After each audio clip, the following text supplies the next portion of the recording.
I am the Tofu Golem. Please enjoy the video. You begin by opening Loom and choosing the recording mode you need, camera, screen, or both. Make sure to sign in so your recording's saved to your library, otherwise you'll lose cloud features. Check mic and camera in the device dropdown and select the resolution that fits your audience, higher for detail, lower for faster uploads. Once done, name the recording briefly. This helps search later. When you're set, click record and count 1, 2, 3 to start confidently. You now manage the middle steps. Configure system audio if you need internal sound, and test levels to avoid clipping during long demos. Use the countdown to compose your screen.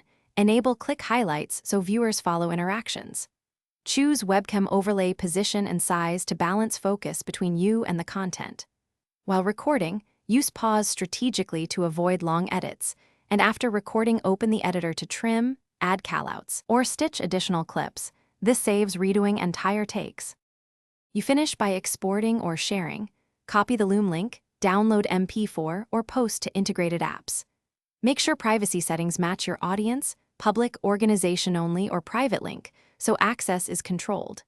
Add a clear title and short description before sending. If playback or audio is missing, first check microphone and camera permissions in your OS, then restart Loom. Unplugging and replugging USB mics often resolves driver hiccups. If problems persist, record a short test clip to isolate the issue. Thanks for watching. Consider subscribing if we helped you today.